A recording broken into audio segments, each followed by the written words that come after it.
Bismillahirrahmanirrahim. Assalamualaikum warahmatullahi wabarakatuh. Selamat pagi, salam sejahtera kita semua. Salam, swastiastu, nama budaya, salam kebajikan. Pertama-tama dalam kegiatan press release ini, pimpinan TNI dalam hal ini adalah Bapak Panglima TNI maupun khususnya Bapak Kasat, menyampaikan rasa bela sungkawa yang sebesar-besarnya kepada institusi Polri, khususnya untuk keluarga korban AKP Anumerta Dusyanto, kemudian Aibda Anumerta Petrus Aprianto, dan Bribtu Anumerta Galip Surya Gandana. Dalam kejadian gugurnya pada saat almarhum melaksanakan tugas tanggal 17 Maret 25. Kemudian dalam proses penyidikan kami itu kita mengacu kepada acara pidana militer yang tertuang dalam Undang-Undang Nomor 31 Tahun 97 tentang peradilan militer. Berdasarkan berdasarkan pasal 99 ayat 1, penyidik yang mengetahui atau menerima laporan atau pengaduan tentang terjadinya suatu peristiwa yang patut diduga merupakan tindak pidana, wajib segera melakukan tindakan penyidikan yang diperlukan.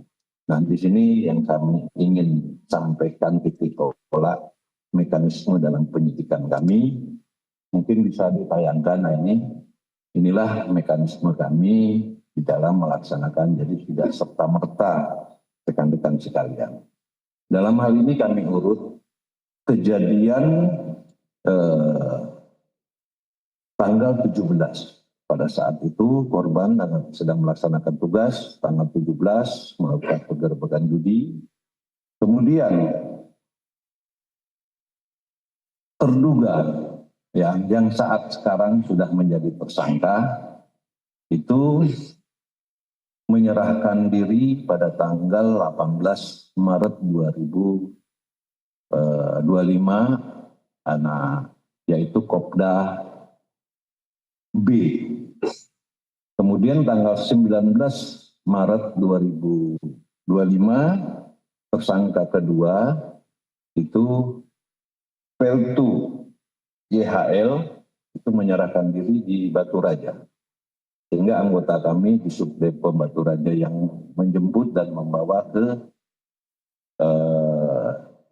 Denpom 23 Lampung untuk segera diamankan. Kemudian pada hari dan tanggal yang sama, tanggal 18 maupun tanggal 19 Maret ini, Dandim selaku Ampum itu membuat surat penitipan terduga kepada Denpom untuk diamankan. Nah, pada tanggal 19 Maret, Denpom sudah mulai melakukan penyelidikan maupun ke arah penyidikan, di mana kita menginterogasi, mencari alat dan bukti dalam kasus pidana ini.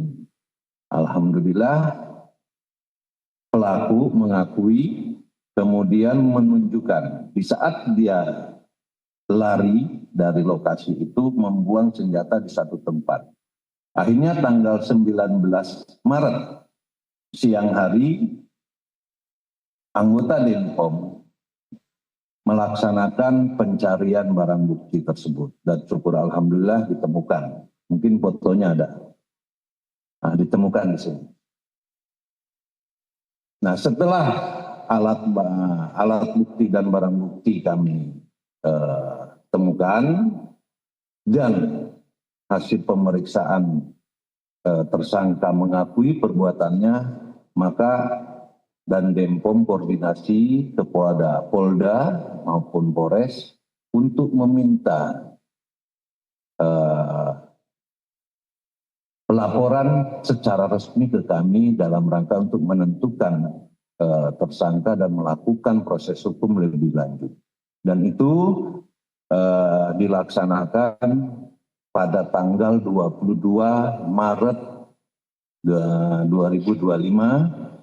Anggota dari Polsek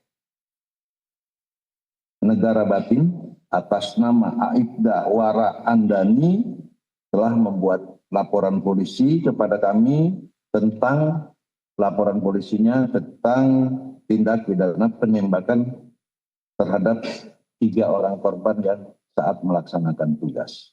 Kemudian Brigadir Polisi Rio Dael Agusto telah membuat surat laporan polisi yaitu tentang kasus perjudian yang diduga dilakukan oleh Peltu YHL.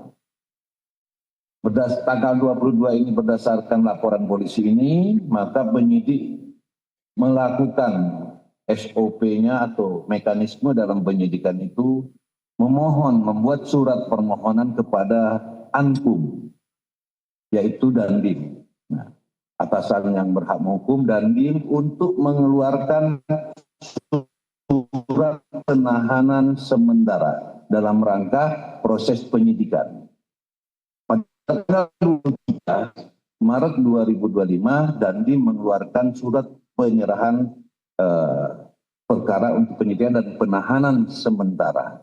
Sehingga di tanggal 23 Maret 2025 resmi kedua tersangka ini kita jadikan sebagai tersangka untuk penyelidikan lebih lanjut.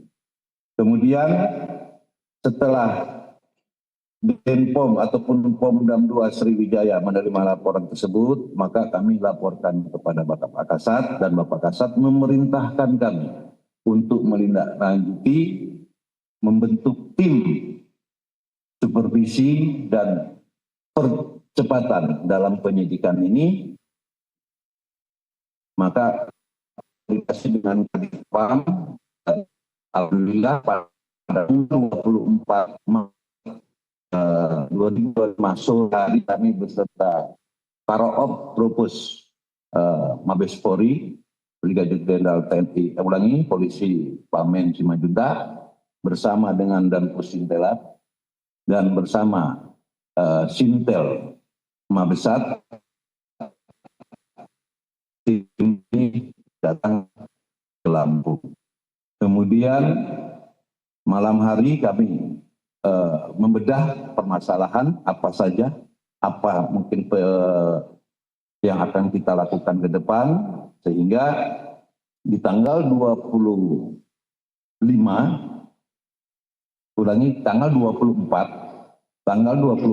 kemarin kami memohon kepada Kapolda untuk melihat hasil dari rekan-rekan Polri seperti apa, hasil dari kita seperti apa, kita padukan.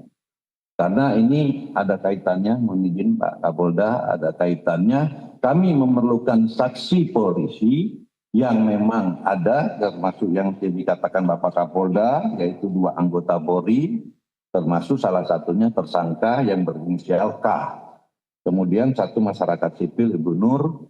Tetapi kami juga di Denpom telah melakukan pemeriksaan beberapa saksi juga untuk memenuhi bagaimana proses hukum lebih lanjut. Kemudian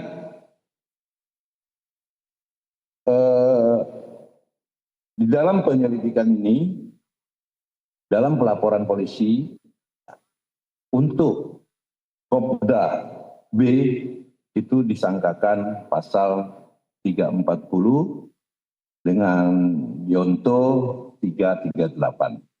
Sementara untuk tersangka Peltu YHL itu adalah laporan polisinya disangkakan di pasal 303 KUHP.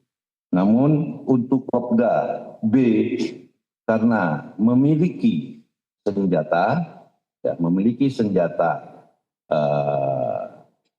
pabrikan tetapi bukan organik, saya katakan itu akan kita lakukan undang-undang darurat juga tentang senjata.